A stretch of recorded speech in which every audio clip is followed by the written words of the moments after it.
Welcome to today's Promoting Positive Practices. Today, we're going to be looking at active after-school activities.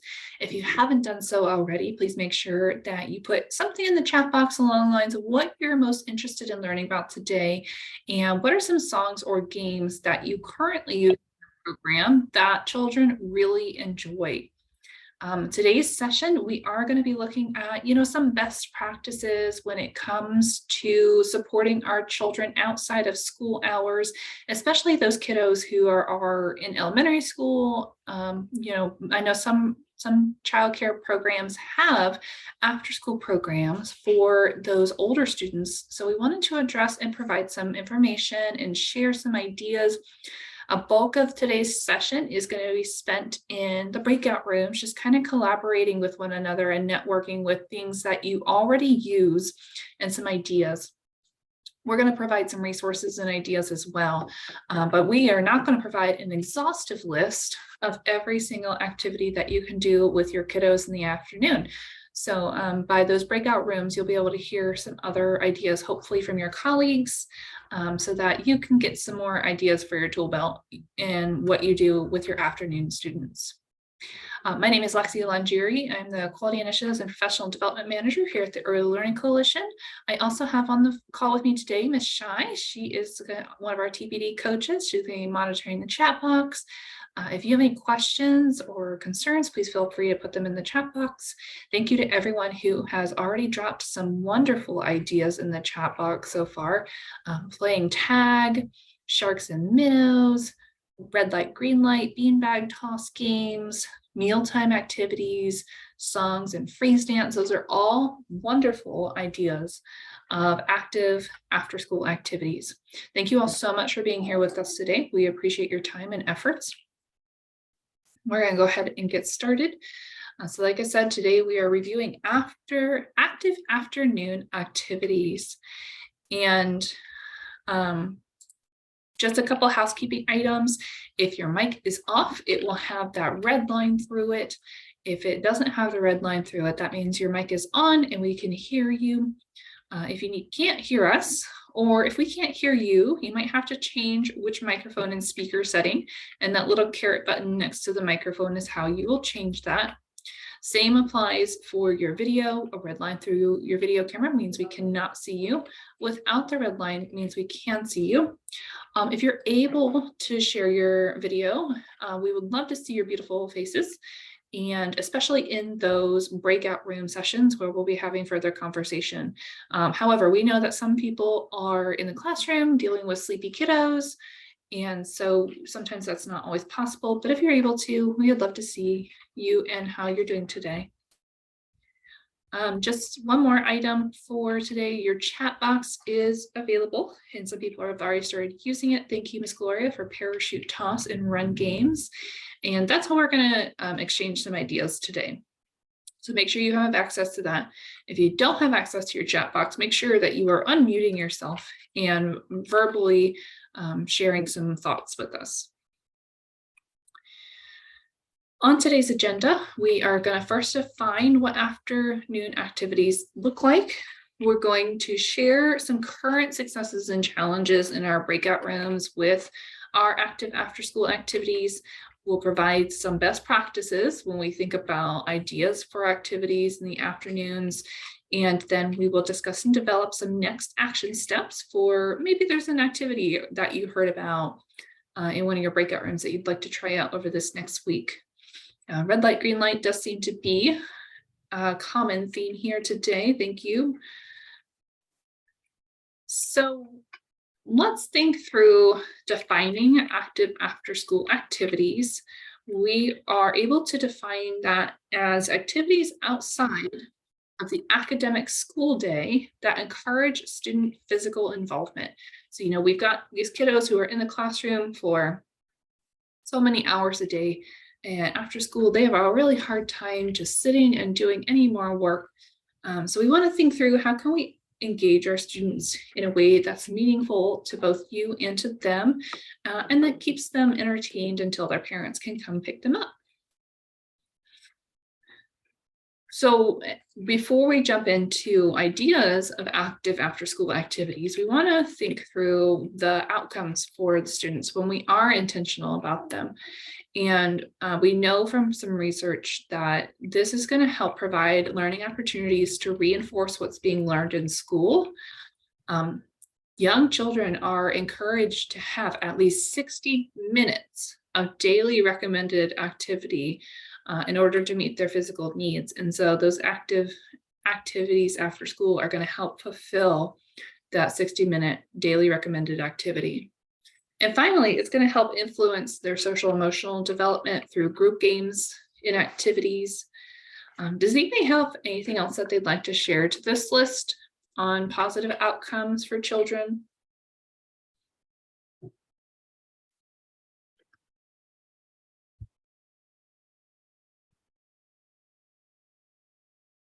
I was just going to say it helps children be able to focus and engage in other activities when they need to like sit down in circle time or group time.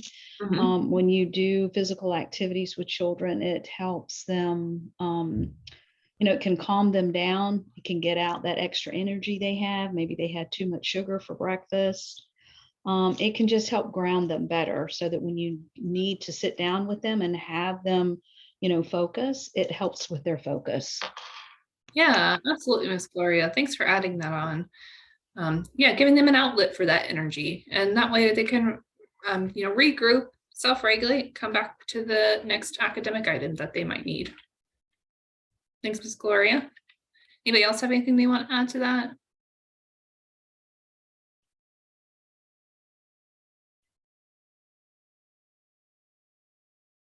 All right, if you'd like to add anything to that, please feel free to drop it in the chat box. I'll be monitoring that as well. So we're going to go into a breakout room for about 5, maybe 7 minutes, where we're going to share our current successes and challenges in either facilitating active after-school activities or coming up with ideas, or maybe there are some games and activities that you really like that you use on a regular basis. Once I get the breakout rooms set up, it will give you a box prompt that says the host is inviting you to join a breakout room, and you'll click the blue button to join the breakout room. When it's time for you to leave and come back to the main room, it will have a countdown for you, and it'll automatically bring you back into the main room. But if you need to leave your breakout room sooner than that, there is a blue button on the right-hand bottom corner that says leave room. And you want to make sure that you click leave breakout room and not leave meeting. If you leave the meeting, you'll have to sign back in and join us again. Let me go ahead and get those breakout rooms set up. Does anybody have any questions before we get started?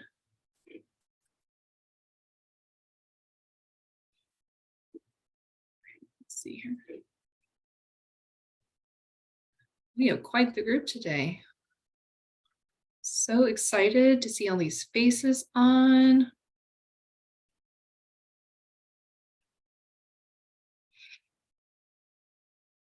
Okay. All right, so we're going to be in these rooms for 6 minutes, and we are just going to have a group discussion about what we currently use that's working or what we currently have challenges about. So maybe there's a particular time of the day that you want to brainstorm, or maybe there's a particular activity that works sometimes, but not all the time. We're going to go ahead in these breakout rooms and start having that group discussion before we come back and we review best practices. Okay, I'll see you guys back here in 6 minutes.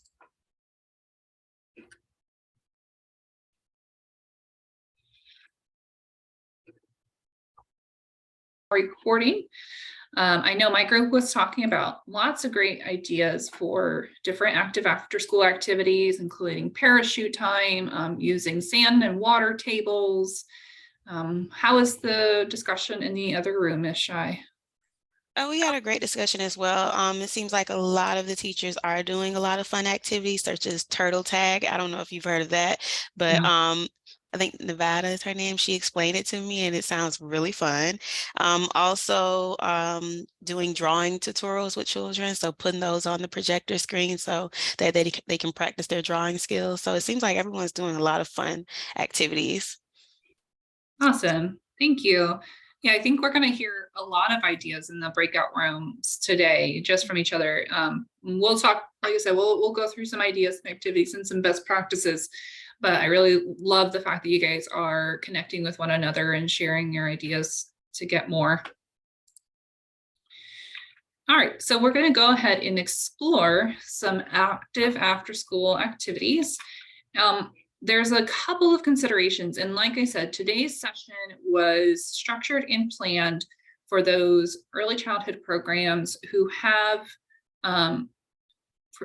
school-age children come onto their site after their academic day, waiting for their parents to come pick them up. So some of these considerations, if you don't have an after-school program, some of these considerations may not apply.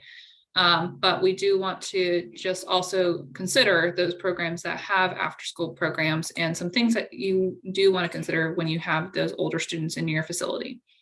So the first couple our first one's going to be homework. Some after-school programs require their students to work on homework during a designated time and space.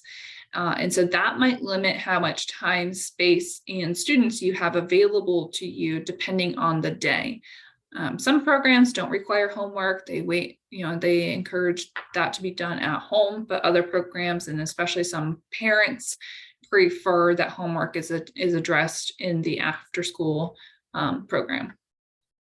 Snack time. Some after-school programs provide students with a snack, while others require families to send a snack with their child. So it is important to provide a time and a space for the students to eat.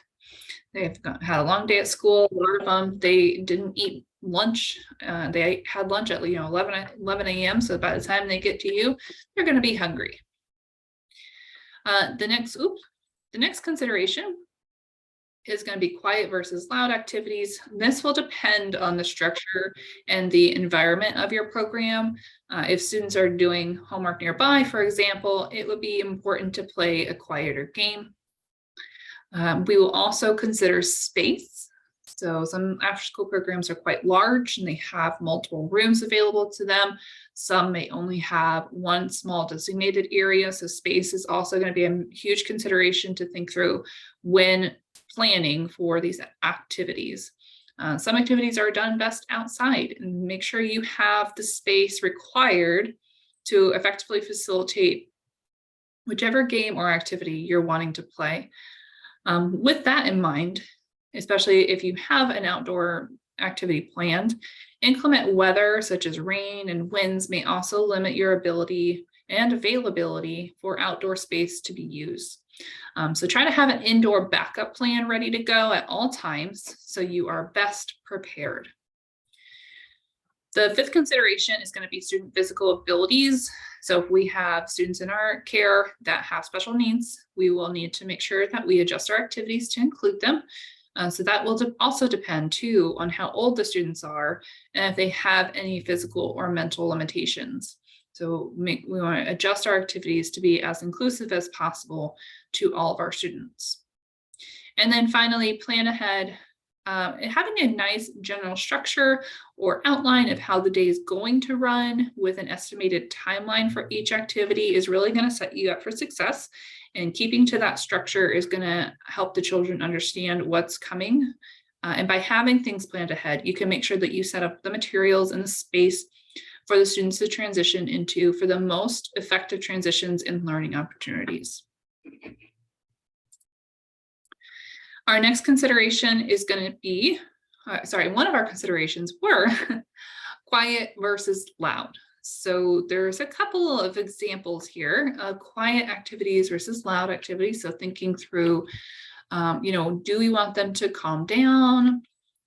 If we are in an indoor space and there's still homework going on, might be some ideas for activities for them to do that are still active that require very limited materials or resources. So yoga, you can find yoga cards. You can find yoga assisted presentations for your young children on YouTube.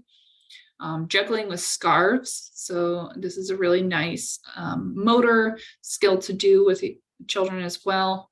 And they won't, even if they drop the scarf, it's not going to make a loud noise when it falls. Painting objects from nature, shaving cream for art projects. You can put it on the table too. It's really nice to clean off tables, shaving cream on the table. Or then write a story or a poem. And you can do that as a group or individually.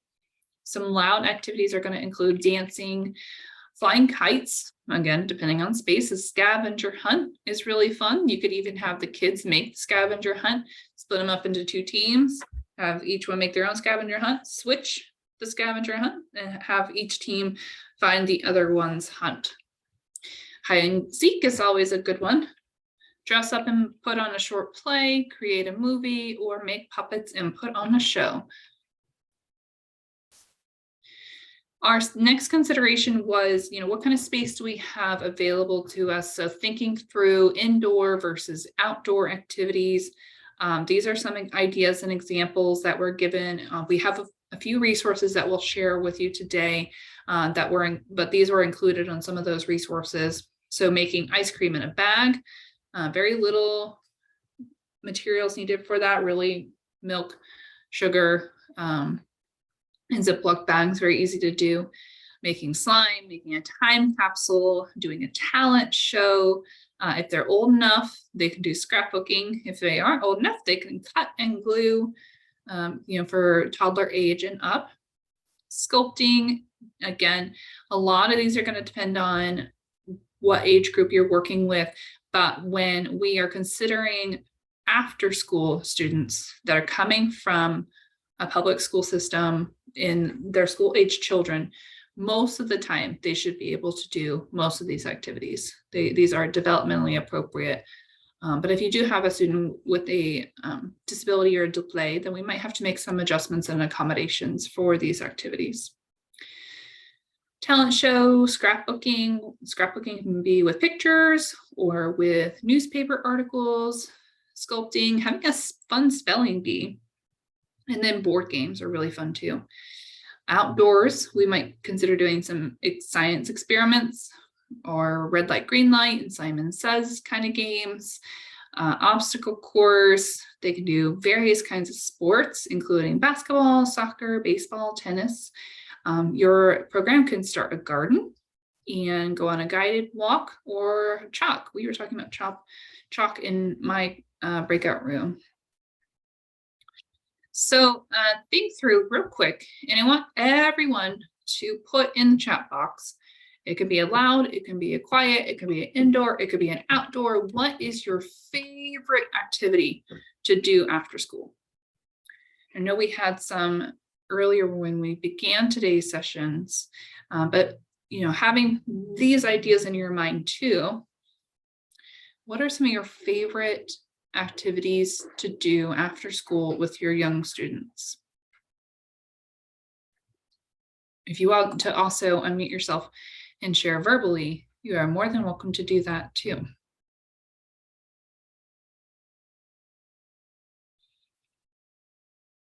A big part of today is you guys getting ideas of more activities that you can do with your young students. Scavenger hunts, freeze dance, yoga, popcorn stories. Ooh, I would love to hear what a popcorn story is.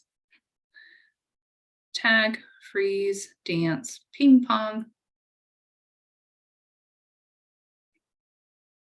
I Spy, Simon Says. And a lot of these, you don't have very many materials that you need in order to facilitate it, which is really nice.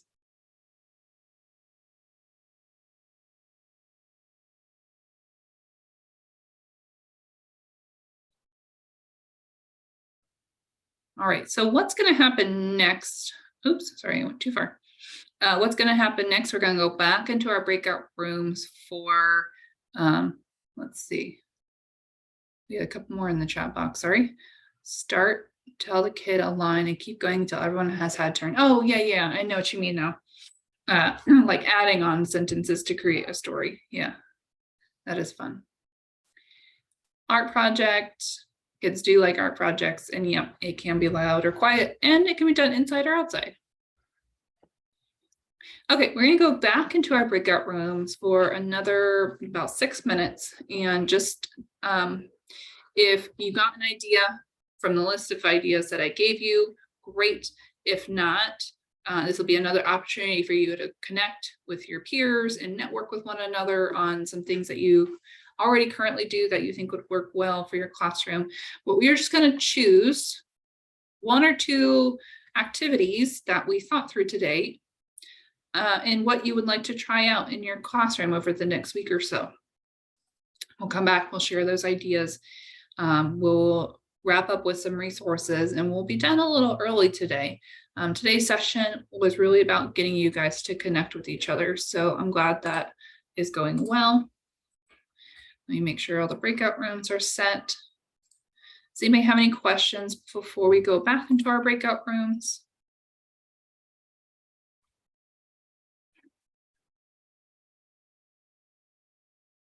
We're going to resume our recording. All right, so my group discussed, well, first of all, when we get to Ms. Shy, we really want more information on that turtle tag. But our group really discussed a cornstarch and water activity. Ms. Gloria had shared that with us, where it's a 2-to-1 ratio, so 2 parts cornstarch to 1 part water. Mix it up. You can either do it in a big tub, or she also recommended you could do it like in a kiddie pool. The kids can like walk on it, and it shows the demonstration that, you know, when they're walking, it stays firm, but when you stop moving, then it kind of turns into a liquid. Did I explain that right, Miss Gloria? Yes, ma'am. I apologize for the yelling. Kids just came out on the playground, the older kids. Yeah, so it's a friction science activity, friction versus non-friction, movement versus being still. When you move, it becomes a solid. And when you don't move, it turns back into a liquid. But you can use a small tub if you don't want to purchase like a lot of cornstarch. Just a small tub that, kids' feet can get in. And then when they're walking on it, it becomes firm. And then you tell them to stop, and then it turns into a liquid. Yeah, that was, I think, really appreciated by our group. So thanks for sharing that, Miss Gloria. And Ms. Shy, how was your conversation in your room? And we do want to hear about turtle tag, whoever that was. Do you want to go ahead and share about, well, I can tell about, first in the group, we had a pretty good discussion. We talked about, well, Miss Nevada shared with us that she likes all the activities, is just trying to find the balance with the homework. Some children don't want to move on to do the activities until their homework is done. So her trying to find that that balance for them with being able to incorporate the activities and getting them to want to do the activities, because sometimes they get a little anxious about not having their homework done first, or kindergartners. Yeah. And Miss Nevada, would you like to share turtle tag?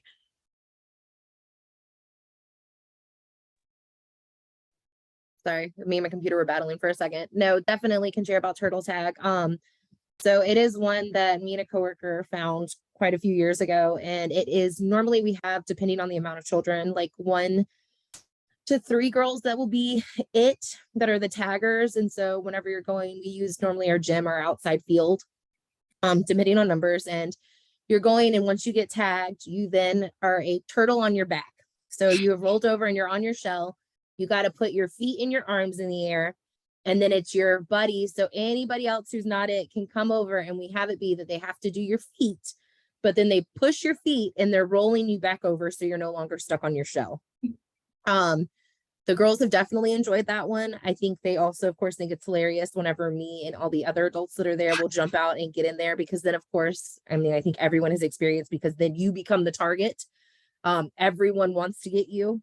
But then, of course, for me to be more than willing to fall on my back and put my arms and my legs in the air, they think it's just hilarious. But no, it's been one that they completely enjoy. And the fact that it like can go for as long as you're kind of wanting it to go. You can manipulate the timing and stuff on it. So it is a good game to like throw in there whenever pretty much need to be quick on your feet, need to do something active, and then needing it to only last for a smaller period of time. It's just giving them that limit of letting them know, like, all right, we got this many more minutes left. All right, we're going to end in this many more minutes. So having that time, but normally the kids have just loved that one. It does sound like a fun one. Fabulous. Thanks for sharing, Ms. Shai and Ms. Nevada. It was lovely ideas. All right, we do have some resources for you guys for today. We'll drop them in the chat box as well as put them in the follow-up email from today. There's a couple of articles on various numbers of active after-school activities for different kinds of kids. So we've got 25 after-school activities, 30 incredible ways to keep busy, 101 after-school activities for kids. So if you didn't come up with an idea that was shared today, you'll certainly have a bunch of resources to hopefully help you. We've also got a nice little toolkit that is Get Active, Be Healthy After School Toolkit. It does talk about snacks and the importance of active activities after school. So that toolkit will also be emailed in the follow-up email from today.